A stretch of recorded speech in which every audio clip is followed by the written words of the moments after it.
دوستو ہر شخص کے ذہن میں یہی سوال آتا ہے کہ نوجوان ڈنکی کیوں لگاتے ہیں۔ لوگ اس لیے ڈنکی نہیں لگاتے کہ وہ غریب ہیں۔ 20 لاکھ روپے ادا کرنے والا مزدور تو نہیں ہو سکتا۔ ڈنکی لگانے والوں کی اکثریت اصل میں یورپ گئے ہوئے لوگوں کے رویے کی وجہ سے ڈنکی لگاتی ہے۔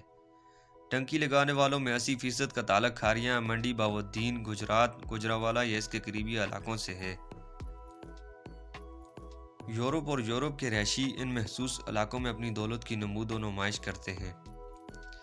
مثال کے طور پر شادیوں میں ہیلی کاپٹر کرائے پر لیں گے، بارات میں پاؤنڈ یورو ڈالر اڑائیں گے، سمارٹس فون پھینکیں گے، سلے انسلے کپڑے پھینکیں گے، جدید اسلحے سے فائرنگ کریں گے، مقامی M P A M N A کو شادی پر بلائیں گے، شادی میں بڑے شہروں سے سنگرز کو بلائیں گے، یوٹیوبر جن میں اردو پوائنٹ اور ڈیلی پاکستان سرخیل ہیں وہ ان پر ویڈیوز بنائیں گے، یوں ایک ماحول بنا دیا جاتا ہے۔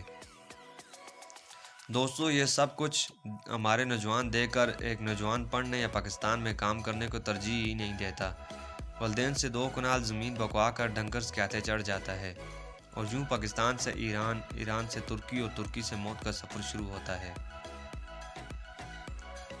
اور اس سے آگے جانے والے بہت ہی آگے چلے جاتے ہیں۔ وہ اپنے پیچھے آنسو اور پچھتاوا چھوڑ جاتے ہیں۔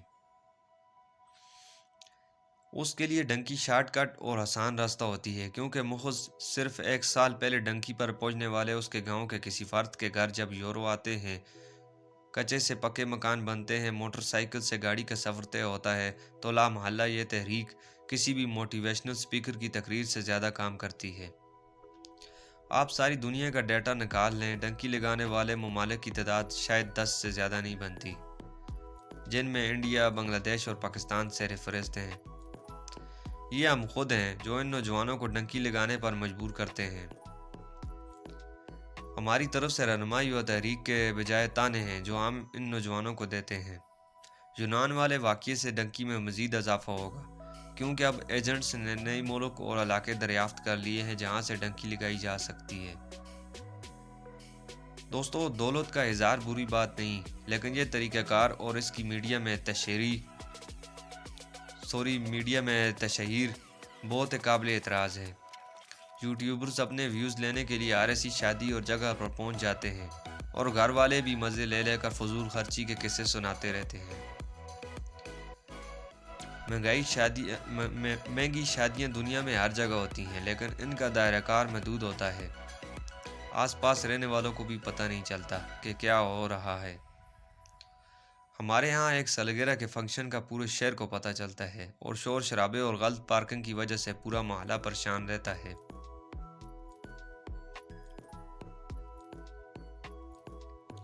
آپ ان محسوس علاقوں میں اس نمود و نمائش پر پابندی لگائیں، بایو فنانس لگائیں، ٹیکنیکل ادارے کھولیں، نوجوانوں کی کونسلنگ کریں، اس طرح کی فضول شادیوں کی کوریج پر پابندی لگائیں۔ آپ اگر ان علاقوں کے رہائشی ہیں تو ایسی شادیوں کا بائیکاٹ کریں۔ اس ڈنکی کا آسان اور بہترین حل موجود ہے، اس پر عمل پیرا ہوں۔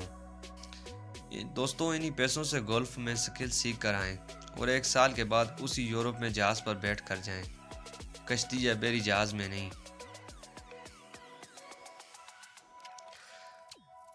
دوستو آخر میں یہی کہنا چاہوں گا کہ ماؤں کو مرتے دم تک روتا نہ چھوڑیں، بیچاری رو رو کر آنسو خشک کر لیتی ہے۔ ڈنکی نہیں، صرف ویزا لیں۔ دوستو ویڈیو اگر اچھی لگی تو ویڈیو کو لائک کر دینا۔